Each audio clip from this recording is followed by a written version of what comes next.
Hey, it's Sandra. Welcome to another episode of Asexualise, My Asexual Life. This is a place to be for education, information, entertainment, and lifestyle videos all about asexuality. So today I have got a movie review for you, and this one is about Big Hero 6. Yes, this cute little robot. He's not so little.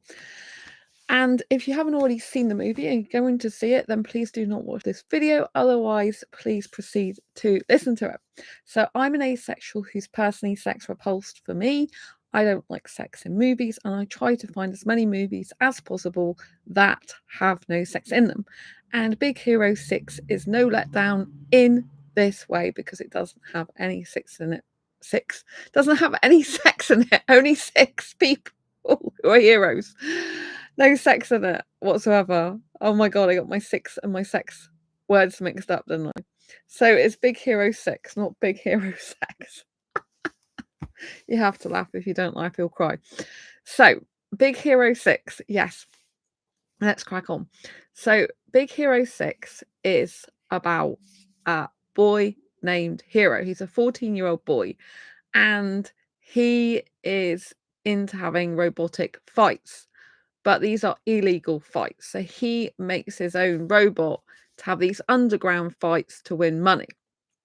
And when he basically wins a robotic fight with this big burly guy, he is basically come after by this big burly guy plus his mates, and they're going to beat him up. But his brother comes along on a motorbike and saves him. So in order to stop Hero, who's the boy's name, from getting into these illegal robotic fights, Tadashi takes him to attend the San Francisco well, it's not San Francisco, it's San Francisco, a combination of San Francisco and Tokyo, basically. It's like a futuristic city of San Francisco and Tokyo combined, I'm guessing, because it's called San Francisco. So Hero's 14, and then, like I say, he keeps getting into these illegal robotic fights. So his brother Tadashi saves him, but wants Hero to do something more with his life. And he takes Hero to attend this Institute of Technology, but Hero has to prove that he's able to get into this institute. It's like an academic place, a bit like a college or university for those who are technically minded and can make robotic stuff. So he does this big Hero has this big grand presentation to give, and the presentation is of his microbots, and these microbots there's one master microbot, and it's linked to all these other microbots. They're like little tiny, they look a bit like little tiny cannonballs. I don't know how to say it. They're like little microbots. They're like little tiny things about this big that are kind of like this. If I'm doing it right. They're a bit like that in shape, right? These microbots, anyway, they're tiny. They're only about this big. And he has a master microbot that can command all the other microbots with this headgear, because there's like a transmitter in there. And so he can build anything with these microbots that he has invented. And he can build buildings, he can build bridges and steps, he could build anything. And he's saying this is like the future of technology. Anything you can imagine, you can create. So anything you believe, you can conceive. And it's a way forward of the future. And in this presentation, there's loads of people that are in the room watching, including the guy who runs this academic institute. And he who runs the academic institute sees Hero doing this presentation of what his microbots can do. And there's also this guy who wants to buy into the technology. So they both come. One gives him an acceptance into the institution, and the other guy is trying to pay Hero, the 14-year-old boy, to have his technology. And the guy who's in charge of the academic institute says, no, don't believe him. He is out for himself, this guy. He doesn't do things on the level. Basically, he's corrupt. And so he puts Hero off from going into business, if you like, with this other guy. And so Hero's brother, who I've mentioned, is called Tadashi. He has been working on a robot for years called Baymax. But Baymax is a healthcare robot. It's a robot that helps people with their healthcare. And Tadashi had been working on this robot for years called Baymax. And before Hero was doing the display of the microbots, Tadashi introduced Hero to his 4 work colleagues, if you like, who all specialize in different parts of robotics. And Tadashi introduces Hero to Baymax.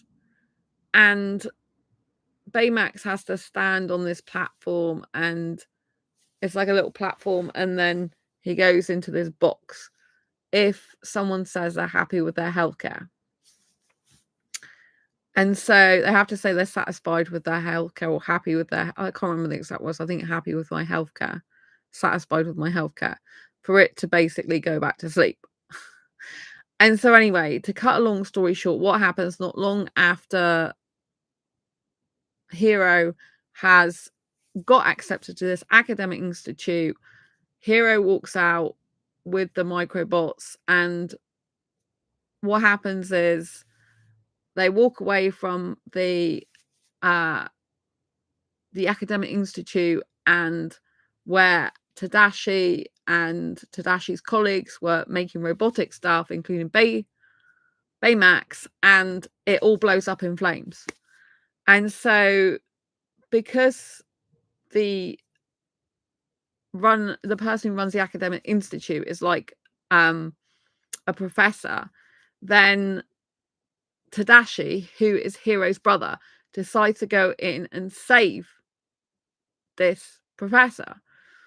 But as he tries to go and save the professor, the whole place is not just on fire, it completely blows up to smithereens. And so it's assumed that Tadashi and the professor are dead.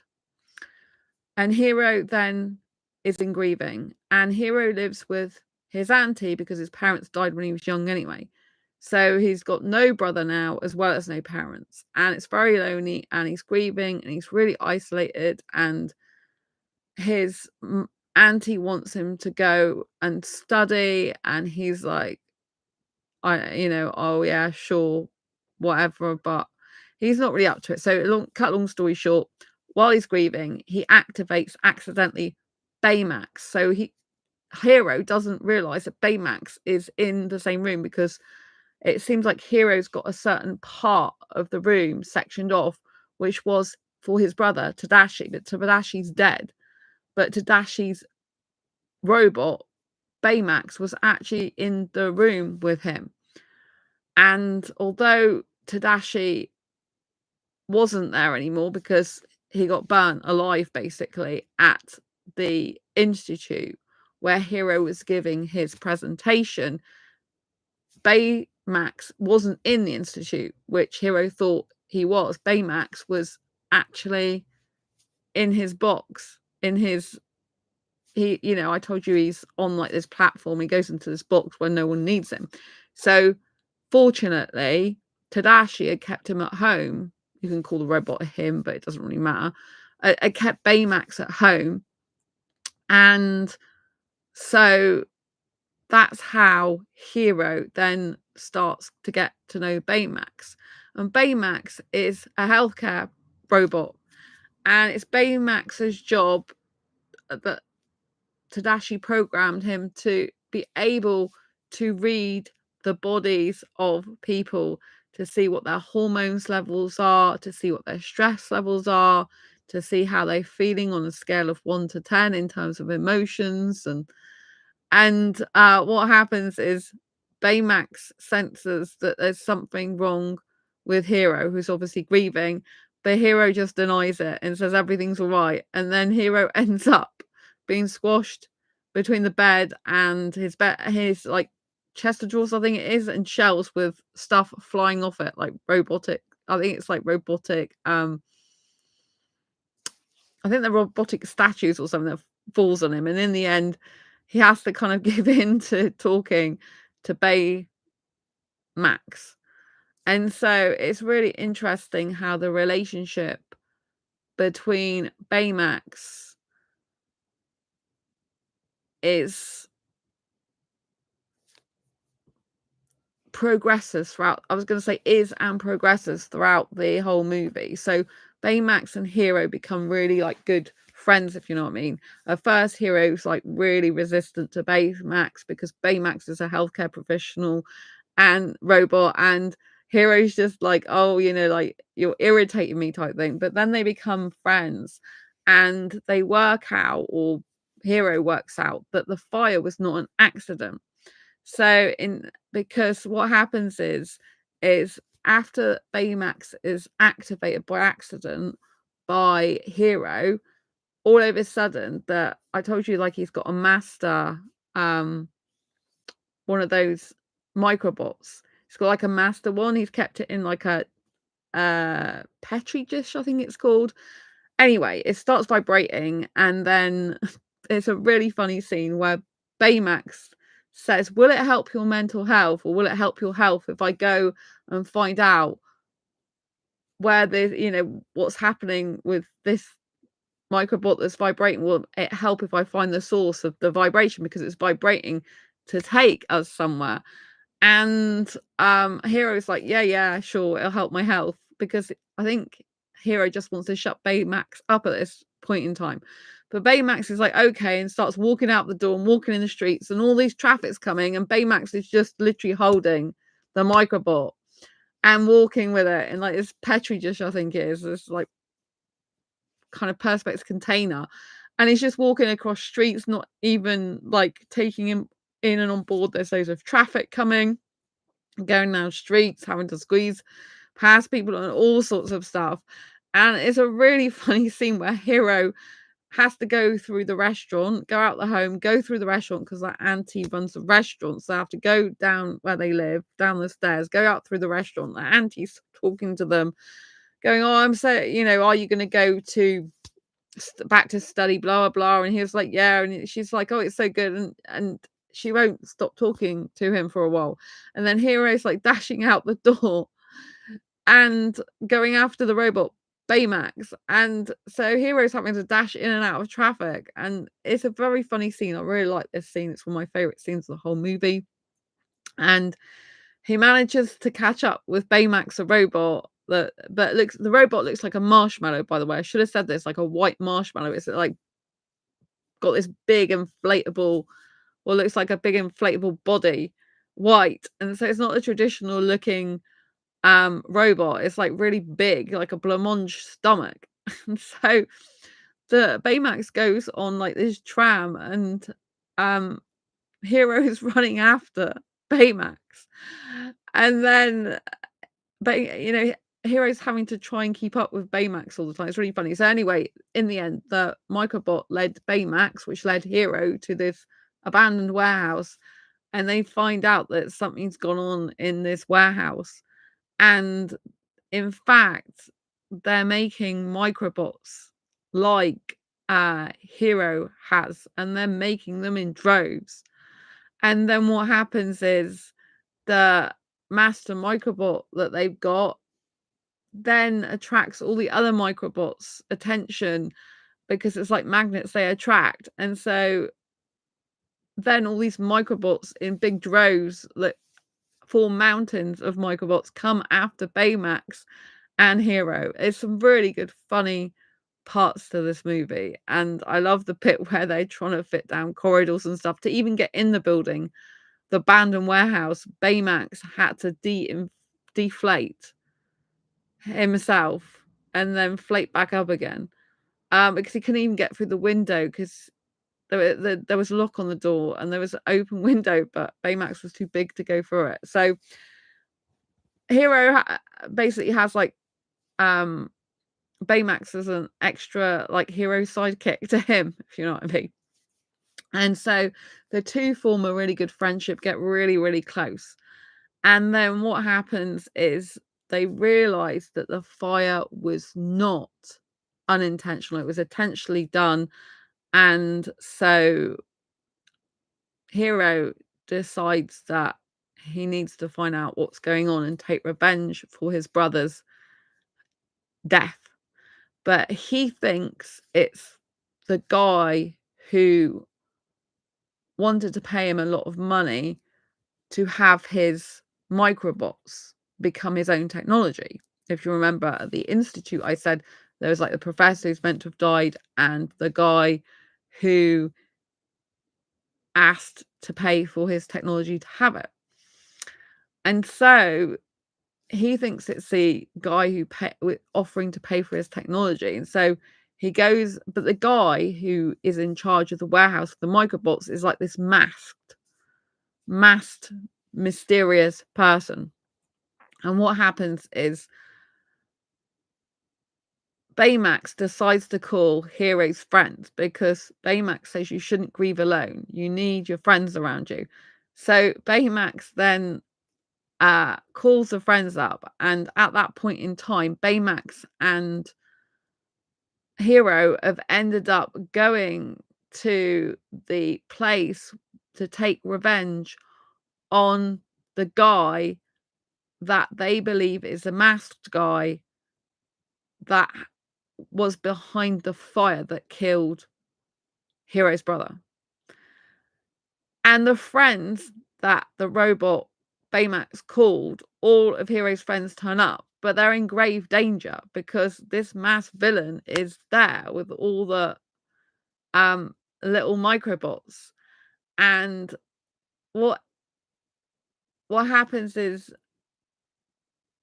Hero is given Baymax like an upgrade to his suit, so he's put like some armor and stuff on him, but it doesn't really work properly. And what ends up happening is the friends with Hero, Baymax gets punched or gets, I can't remember if he gets punched or gets, anyway, the microbots and the masked villain end up punching, as far as I know, or pushing Baymax away, and Baymax ends up going through the roof in a dip. So he's on top of the roof of Hero's friends. So Hero gets in the car with his 4 friends who are actually his brother's friends, and 2 girls and 2 guys, as far as I know. But you know, I don't like saying about genders these days in case they're different genders. But anyway, so with basically Hero's brother's friends have become his friends. And so Hero ends up in the car with his 4 friends from who were doing the robotics with his brother, but his brother's dead and he's trying to avenge his brother. And the robot Baymax has been upgraded with armor, but it doesn't work. And the microbots plus the evil villain who's masked at the moment ends up putting Baymax through the roof of the car of Hero and his friends who are trying to get away. It's his Hero's friend's car, which is his brother's friends basically, but they're like his friends now. So they all end up going off in the car, and there's a huge car chase where the masked villain plus the microbots are after Baymax, Hero, and all his friends in this car. And they're going down all these streets and everything. And I loved it because this movie is very action-packed, as well as having a really heartwarming, heartfelt, beautiful storyline. And I love the superhero take on it as well. And so what happens is one of the friends has the car and is doing the wheel, but this particular friend is cautious about every traffic light they cross. They don't want to break the rules, so they don't cross the traffic lights. They stop and everything when there's this great big chase going on after them, because the villain and the microbots are after the villain is created is after Hero and all his friends and Baymax. So one of the other friends takes over the car and just literally speeds away and doesn't care about any traffic lights, doesn't care about going on pavements, care about the cars on the road or anything, to get away from the villain and the microbots, the evil villain with the microbots that has been produced from originally Hero's technology but used against them. And so one of the guys, I think he's called Fred, ends up taking them to his home, and they think he's joking because they need somewhere for safety. And it's like this massive palace type place. It's a huge mansion, basically. And anyway, they think he's joking, and he's like, because he talks like this, like, hey man, how you doing? A bit hippie-ish and a bit cool and street style talk and clothing. So they don't realize he comes from this really wealthy, prestigious background. And anyway, they get in, and then Hero with them decides to upgrade all of them so they all use their robotics to their advantage, and he gives them like armor and superhero equipment, robotic equipment, so that they can be in battle with him against this evil mass villain with these bad microbots. And it's really amazing. One of them breathes fire like a dragon, one of them squirts like this gooey stuff, another one has like these discs, and the other one has like hands that can cut things up, like they have blades on their hands. So, and then Hero teams up with Baymax. So Hero has like this armor suit, but he has like magnets on it that sticks to Baymax armor, and he kits Baymax out with this like really tough, more tough armor. Throughout the movie, Hero's like upgraded his armor about 3 times, I think it is, 3 or 4 times. And I think it's by this point he's like can fly like a plane. Excuse me, I need to move my legs again. Can fly like a plane. And so yeah, Hero can go on the back like magnets and fly into the sky, and that's what ends up happening. Hero and Baymax have this kind of whole scene where Hero's going up into the sky and talking to Baymax and saying, like, don't do this, do this, drop down now, go accelerate harder, go higher, and all this lot. And Baymax, because Baymax is a kind of sweet innocent robot all about healthcare, he's like to Hero, is this going to help your healthcare? And Hero's like, yes, it will help my healthcare. And he's like, oh, okay. So eventually Baymax says, yes, flying helps your healthcare, improve your health. So yeah, it's a very loving relationship between Hero and the robot. I think obviously this is a sign to come in the current situation we are in real life to do with AI. I do believe that AI bots will become friends to people. I think a lot of people in reality are lonely in this world. And I think a lot of people aren't connecting with others on a really deep level like they used to. And so I do think robotic things like AI, I do think AI will be used for having friendships. I think when people haven't got people around as much as they'd like, I think a robot with artificial intelligence will serve as, I don't like to say a substitute for humans because I don't think there is any substitute for humans, but they will fill the void that currently some humans aren't doing for certain people. They'll hopefully stop people being so lonely, or maybe even stop them being depressed, which, could solve our mental health crisis to some degree, if you like, because AI is probably going to assist a lot of people in the future. And so I think there's downsides to AI in reality currently, but I also think there's upsides as well. And I think, some people will end up having relationships with artificial intelligence bots, some will have friendships with them. Some might even see them as substitute parents or family members. And I think this is like the future, if I'm honest. But anyway, because there are bots that exist right now, AI bots, and there are some that do talk to you in a human like way, with even like even voice changes and stuff like that. How do I know? Because I use one of them myself, even though I didn't create it. I currently use it with a membership I bought. They've got an AI artificial intelligence bot that speaks to you like a human being. They replicate the person whose membership it is. It's not mine. And so they have different varying degrees in their tonality as well. They end up raising their voice sometimes. They end up talking faster sometimes. They end up talking with more enthusiasm sometimes. So it is already happening, really. But going back to the Big Hero 6 movie, the boy hero develops a strong connection with Baymax. And throughout, like I said, Hero's just given them his friends superpowers in terms of robotic superpowers.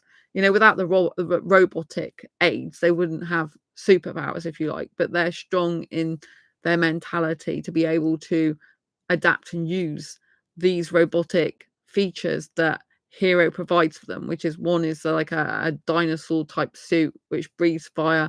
Another I said is this, but it's more than that. It's like they're like, this person is like having a bit like rollerblades but with discs, so they can shoot them. If you've seen Tron, the movie Tron, there's like lots of discs in that type thing where they throw them and stuff. It's used for that basically. And then there's, like I said, there's one of them has got like swords to his hand, and the other one's like got goo that are coming out of them. So it's very, very interesting. I love the fact that all these are robotic types of things. I actually have a very big fascination in real life with robots. I don't think human beings should be robots. I think we should be separate, but I have a fascination with robots. I always have done. So I really love this movie from that point of view, because it focuses largely on robotics and the accomplishments you can make and advances you can make with robotics. And it was just really good to see. This is all an animation, by the way, but it's just really good to see it. So all of the heroes, if you like, this is how they get the name in the end, Big Hero 6. All the heroes, like, so this is Hero and his actual 4 friends, plus Baymax the robot. They all end up trying to find the masked villain to get revenge on him and his microbots, to stop this happening. But unfortunately, Hero is plagued with grief. So Hero wants revenge, as in the villain dead, to avenge his brother's death. But he only tells his friends that he wants to capture the villain, not he wants to kill the villain. And so what happens is, when they eventually find out who the villain is, it actually, I'm going to spoil it for you now. So if you don't want to know this, don't continue watching.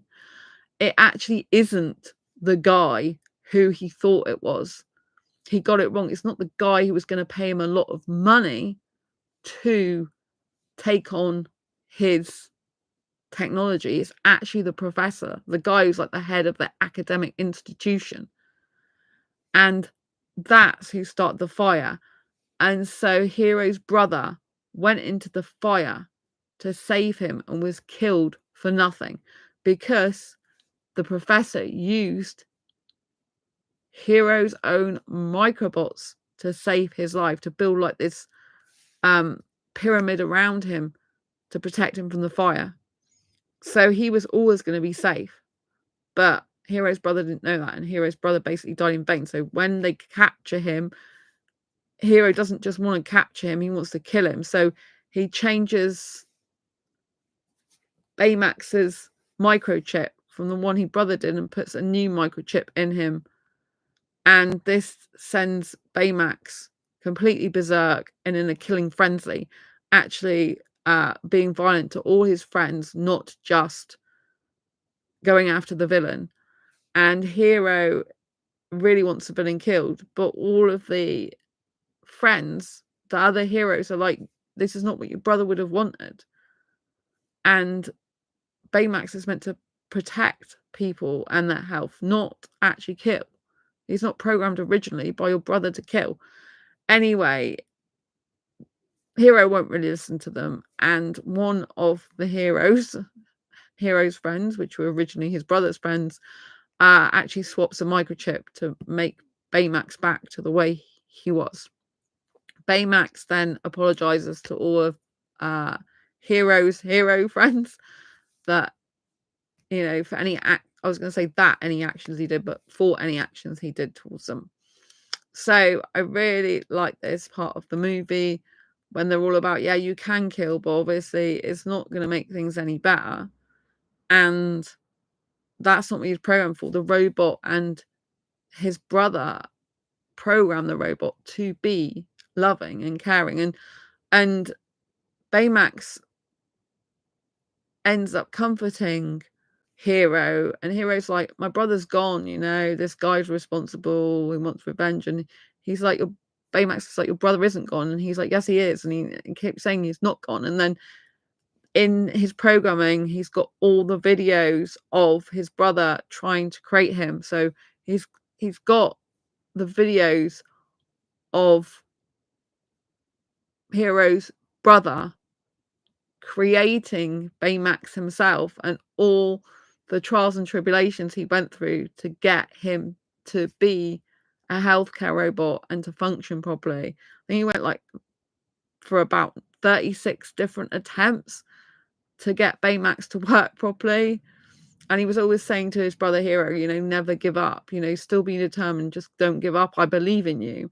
And so when Hero hears these words and his brother's words, who's now dead but on video saying this stuff, he realizes that he's just so overcome with grief that, you know, he just gets really upset. And then Baymax gives him a big hug, and he's receptive, because before, when Baymax was trying to hug him, he was like pushing him away.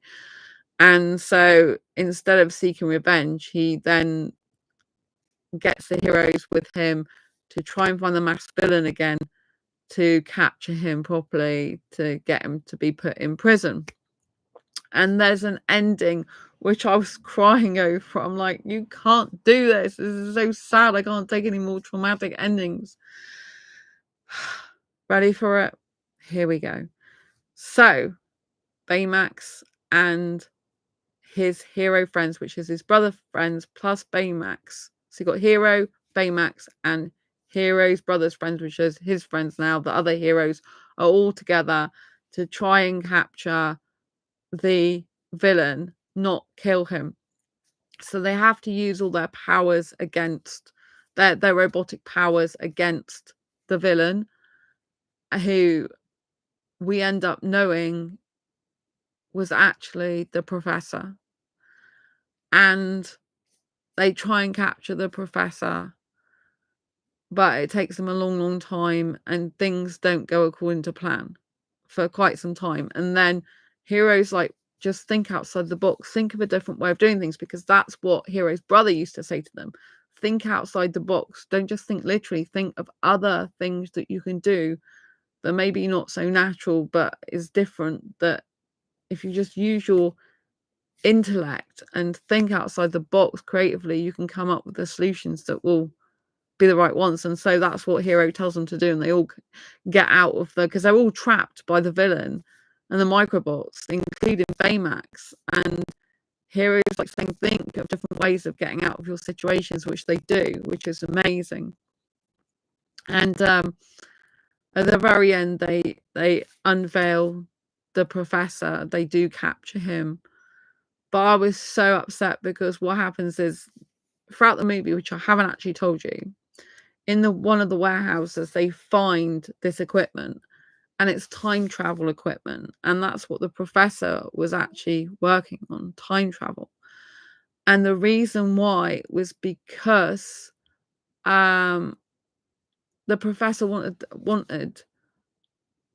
the professor and the guy who was going to pay for the microbot technology, they ended up you saw a flashback or a flash of when they were together, and what happened is the professor and the guy who was going to pay for the microbot technology, they at one point were working together, and the guy who wanted the microbot technology, who cuts corners, put the professor's daughter into this time travel device, and she never came back.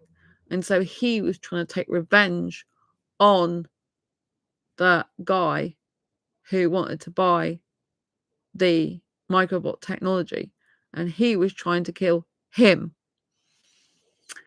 And so this is kind of like a double-edged twist. So Hero was originally trying to kill the professor for killing his brother, and the professor was trying to kill the guy who was wanting to buy the microbot technology from Hero,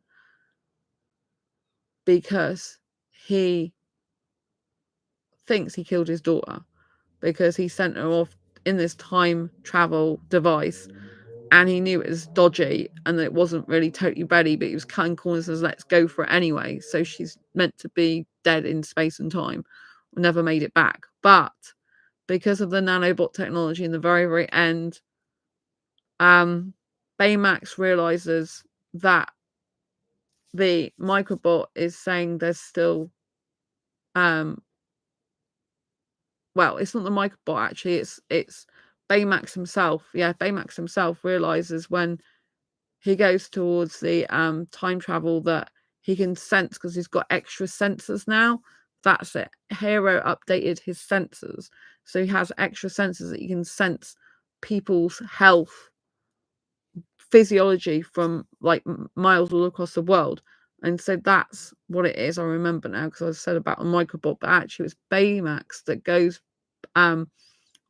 past the device, this time travel device that's still there, even though it's not active as such at that precise moment in time. And he says there's life force in there. And then Hero realizes it must be the professor's daughter is actually still alive. And Baymax says she's sleeping. So they realize that she might be in a coma or something. But she's not dead. So they go, they say she's sleeping anyway. They go into the time travel machine to get her back, even though it's unstable. And I was welling up with tears because Baymax says, you can't go with me. There's not enough time. I didn't really fully understand why Baymax couldn't go with Hero. And there's like a little pod that the girl's in that they're rescuing, which is the professor's daughter. But Hero's armor starts coming off. And so he's basically saying that he can't be there because his armor's come off. I still don't understand it. I think it's because he might not survive the actual journey with the armor not there, as he's a naked bot. But I still don't understand it because he's a robot. So I'm like, you still got all your internal organs, like your internal system now. I just didn't totally understand that, really. But anyway, I think his armor starts coming off, and he's like, there's no time to wait. And Hero's like, I can't leave you. And he's like, are you satisfied with your care? You've got to say you're satisfied with your care and let me go. And Hero does, and I welled up with tears. I'm like, what's going on? I'm like crying even nearly now. And I was like so upset. And look, I'm welling up over tears over a movie. And so I was like, oh my God. And so anyway, I was so upset. And you see, oh my God, you see this robot, and he's like going, and it's like, oh, it's so upsetting and emotional. I'm emotional over a movie. Oh my God.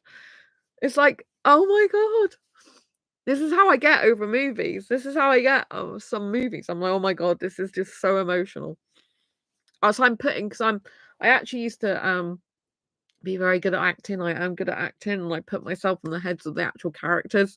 This is why I can't write fiction, by the way, in case anyone was wondering. I write unless I write children's picture books. I can't write fiction. I started a book years ago, but I'm actually like a method writer, so I actually can go into the heads of the characters and feel their pain.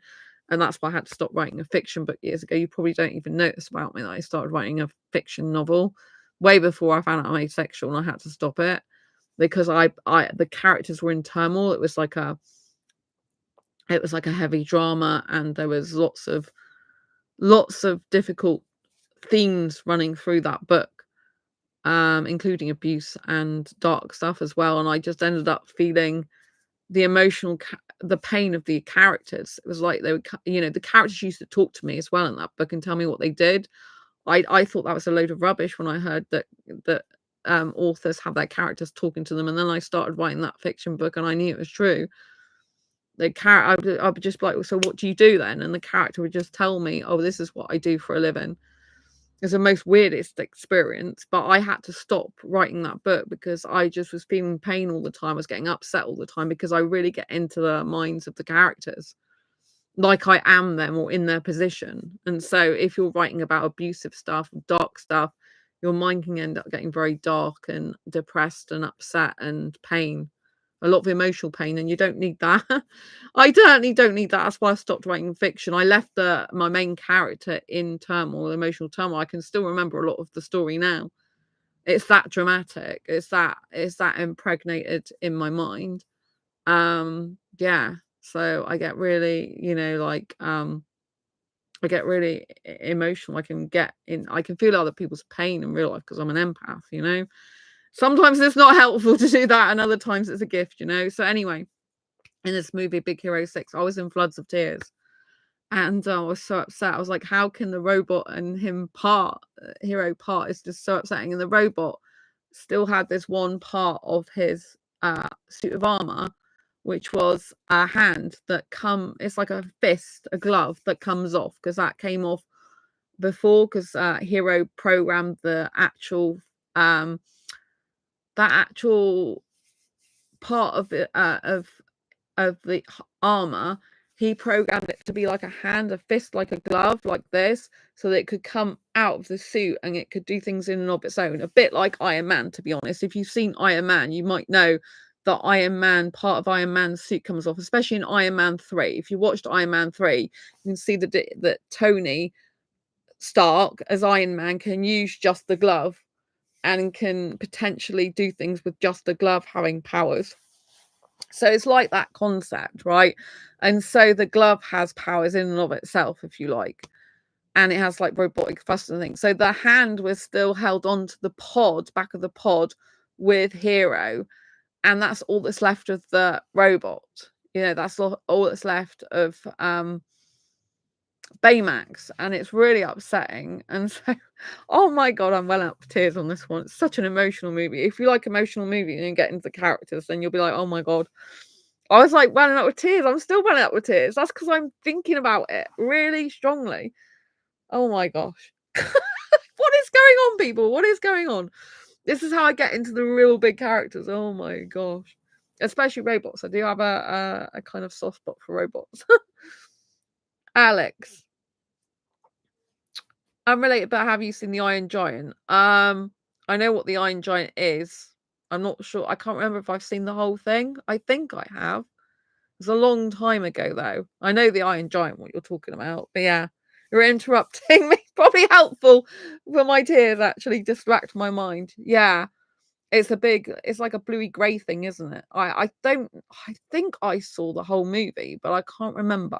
I know I remember seeing a trailer of it and thinking I'm going to watch that. I got something in my eyes now, which isn't very helpful. Anyway, after a lot of tears were shed and I was really upset, I did think, like, can he rebuild Baymax? Because obviously he understood his brother, and his brother's technology might be on his brother's computer still, because his brother used to live in the same room as him. And I thought maybe he could build something like Baymax again. Because obviously he's great at robotics. That did cross my mind, but I'm like, oh my god, he's gone. And then, don't watch this if you don't want to know the final little bit. But if you do want to know the final little bit where I could actually put more of a smile on my face, then please keep watching. So, after all these tears were shed, which I was getting into the moment again there, I tell you, I could really get into the moment as if it was like happening now. Then I told you the glove, that was the last thing that was left, basically. the fingers, he opens the fingers up, and the microchip that his brother originally wrote the code on for Baymax is in the hand. So basically, he can use that microchip to build another Baymax. So because the whole of the microchip is what had all Baymax's programming in, personality in, the videos of his brother in it, had everything in the chip. Because the chip is essentially the robot's personality, character traits, if you like, and everything he learned. It's all and he also programmed Baymax to have like kung fu. I didn't tell you this, but in the film, he programmed him to have kung fu abilities and all that type of stuff. But he also inserted another microchip, was a bad microchip, but that's no longer around. It's just a good microchip, the healthcare assistant one that his brother originally put into him. And so, yeah, so in the very, very end, you see a new Baymax that's got because of the microchip. And he's like, oh, hi, I'm Baymax, your healthcare assistant, and gives Hero a hug. And so Hero is alive. Hero's friends are alive. They've all got like these super hero robotic powers now, but it's not really powers from themselves. It's a robotic equipment they've got, but they're superheroes in the sense of their mindset. You know, it's like they're resilient, they're strong, they're all a team working together. They have to think of out of the box solutions to get out of the situations they're in, which I mentioned earlier. They managed to do. To defeat the evil guy, if you know what I mean, the professor, and the microbots that he had under his control. And so, yeah, there's scope for like other movies to be made after this one, but I don't think there's been a Big Hero 6 2 that I know of, but correct me if I'm mistaken in that. But it was really, really interesting because, like I said, they've definitely left it open. And I always watch the credits. I always tell you to watch the credits. Do I not? I always tell you this, right? Because if you watch the credits, you remember that guy I said he's one of the heroes, but most unlikely person to have like this palace castle type thing. Because he comes from a wealthy background, but doesn't act like it. I think his name's Fred. He doesn't act like it at all, right? They're all shocked that he comes from this wealthy background. His dad and mum's meant to be on an island somewhere. And at the very end of the credits, after all like the credits have gone in the very, very end of it, they show you this little clip of this guy, the hero Fred. And they show him. I hope his name is Fred. If it's not, you'll be like, what are you saying, Fred? You can correct me if I'm wrong. But anyway, so there's this clip, and his dad is back with him in this secret room where his dad's got all this superhero gear. And yeah. So there's a series on Disney titled Baymax. Oh, I have actually got Disney Plus. That's how I saw Baymax. But I haven't watched the series. I've only watched the movie. So thank you for letting me know that, and all the viewers. Yeah, so I was like, really, and also an animated show. Oh, okay. It is an animated movie. The Baymax is an animated movie. So what's the difference between the series? Oh, do you mean there's a series called The Iron Giant, or there's a series called Baymax? I might have got you, Alex. I might have got you. So you said unrelated, but have you seen The Iron Giant? And then you said there's a series on Disney. Are you saying there's a series of this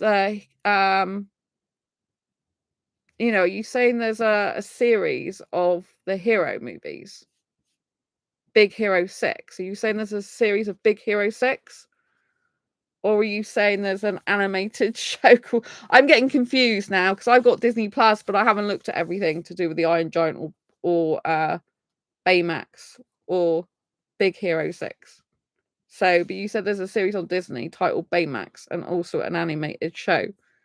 So anyway, people, there's definitely more of this stuff, it seems like, on Disney Plus. So do have a look. I have shut my Disney Plus down, but I guess I could open it up. But you'll hear me typing if I do this. Disney Plus, people, you can hear me typing. Right. But I'm typing now to help you. Okay. Baymax, yeah? All right, okay, I've typed in Baymax. So what's come up is Big Hero 6, the original movie, which is 2014, which is the one I'm talking about. Big Hero 6 shorts, Big Hero 6 the series shorts, Big Hero 6 and the series. Okay, so it's Big Hero and ... the series. So there's Big Hero 6 the series shorts from 2018, Big Hero 6 the series from 2017. Then there's Baymax and Moki, is that how you pronounce it? The cat, is it? In 2000 and I think that's 2009. Is it 2009 or 2019? 2019. And then Baymax 2022 science fiction comedy, Disney Baymax. All right, okay. Very interesting. Yes. So there's a Baymax science fiction comedy in 2022. Very interesting. And Baymax 3D animated. All right, okay. Thank you for letting me know this. I don't think I've got this on here, 3D animated. Oh, it doesn't say anything for 3D animated, but it might, I guess it only might be on, I can't see that on my Disney Plus. I don't know if it's a 3D animated on Disney Plus, or do you have to have a 3D TV for that? But you have to have, I'm guessing, a 3D TV to watch the actual 3D with glasses, I'm assuming. But yes, the Iron Giant. I can't remember if I've seen the Iron Giant or not. I think I have. I know what you're talking about. Iron Giant. So, oh, it doesn't come up on Disney Plus, Iron Giant, when I type it in. So there we go. It comes up with Iron Man, Tron, Iron Man again. Lots of iron stuff. Tron that I was talking about. Oh, it comes up with a lot of interesting stuff under the word iron. But yeah. So, anyway, I hope you've enjoyed this movie review. I got a bit sad, didn't I? I got a bit emotional. I do get into these things emotionally. And it's now gone from Friday to Saturday in the UK. And it's officially the UK National Cinema Day. So I don't know where else in the world there's National Cinema Day, but it is in the UK.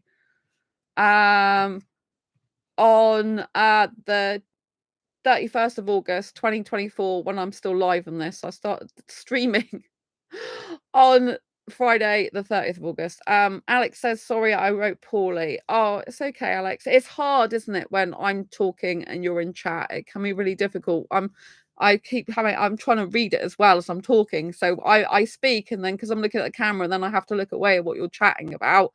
And then it might not add up for me to know exactly what you're saying to match my words, unless I hear it, see it at exact time, which I can't if I'm looking at the camera as well, if you know what I mean. So, but I really appreciate you saying that it's, that you know that it's on Disney, this type of stuff. I didn't know, so I'm keen now to know about some of the other Baymax stuff. It's too cute. It's way too cute. I'm like, oh my god, it's a big fluffy marshmallow robot.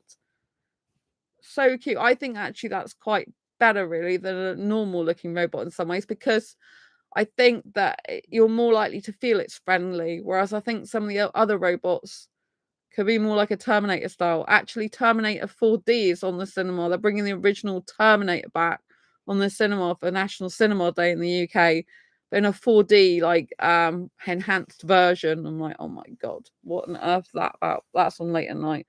I've actually seen all the films I want to see. That's at the cinema on National Cinema Day. There's also books. I don't really read, although I like writing, I don't really like reading very much. Like, I only read what I write, which is fiction, non-fiction. Sorry. Oh my god. I only usually read non-fiction because I write non-fiction. I'm really slow and very slow at reading. So, and I read in terms of fiction, there are children's picture books I like to write, but I haven't had anything published yet for 3 to 5 year olds, because I can read them because they're easy to read, like Mr. Men books and Little Miss books, for example. But yes, I write my own non-fiction books for asexuals. In case you didn't know, there's Asexual Perspectives and Diary Confessions of a Hyper-Romantic Asexual. These are bestsellers. And my own superhero book, Fibromyalgia Self-Help Handbook, How to Manage Fibromyalgia to have less pain, more energy, and feel happier. like a superhero rock star. And there's my own superhero outfit on the back as Ace Fiber Girl. Ace is a nickname for asexual, which I'm sure you're aware of, but not everyone might be. So yes, that's autobiographical. And so are the others. This one's got me, but other than me, it's got 46 asexuals. So asked all types of questions about love, life, and sex from an asexual point of view. So it's really good. These are available on Amazon in case you want any. So I don't tend to read fiction books at all. I usually only read non-fiction. All these are non-fiction. This is my own life story. And it's got 78 life lessons to Asexual life in there. So I don't. The only time I've ever read fiction usually is children's picture books, and I haven't even read any of them for ages. Because like I said, I started writing a fiction book years ago, and it was causing me too much upset and pain, and I don't usually read fiction anyway. I decided to go into non-fiction, and I much prefer non-fiction. I prefer to learn some skills and psychology. I prefer to learn from other people's real life experiences and stuff like that. So, but I'm a very, very slow reader, so I don't read stuff unless I need to or have to. I learn mostly through videos and stuff. But I read my own books, obviously. When I'm editing my own books, it's harder because it involves a lot of reading and rereading over and over and over again. But the things I like about my books is the chapters are usually short and snappy, and I do them on purpose that way so that I can read them more easily when I'm actually writing them and also editing them. Plus, I've been told by some autistic people they really like my books because they're split into short, snappy chapters rather than being too long. They get overwhelmed by having too much in a chapter, so that's why I also tend to keep them like that as well, because it works for autistic people. And there's quite a lot of autistic people in the asexual community, even though obviously not everyone's autistic. I'm not actually autistic myself, but I am slow at reading. And I also have anxiety and fibromyalgia, which can make things new information harder to process for me as well. But yeah, I love writing. So yes, and thank you for being here. Do check those books out on Amazon. Diary Confessions for Hyperromantic Asexual, Asexual Perspectives, and Fibromyalgia Self-Help Handbook. And I hope you've enjoyed this video live stream. If you're going to celebrate the cinema at National Cinema Day tomorrow in the UK, or today now, I should say, the 31st of August, have a beautiful time. I love going to the cinema. It really helps me to escape. It really helps me to go into a different type of world. It helps me to get out of my own home and experience being around people and having the joys of like a magical experience in and of itself. I love the cinema. To me, it's like a whole Disney magic experience that being at home watching a movie can't replicate the same experience as I have in the cinema. So even though I like watching movies at home, I love going out to the cinema. I love it as a social activity, as a self-date thing. I always self-date every weekend. And I love it. So thank you, even though it's emotional for me sometimes. Thank you for being here. Thank you, Alex, for being in chat. Really appreciate you. Thank you so much. Don't forget to subscribe and hit the bell icon so you never miss an episode. Give this video a thumbs up if you like it. Don't forget to subscribe if you haven't already and hit the bell icon, like I said, so you never miss an episode. I'll see you soon on the next video live stream. Take care. And if you've seen Big Hero 6, please let me know what you thought of the movie, what you liked about it, what you didn't like about it. And what did you think of Baymax? Were you sad in the part that I was sad in? I'd love to know. Don't forget to comment down below this video, and I'll see you soon on the next video or live stream. Subscribe, thumbs up, and I'll see you soon. Bye.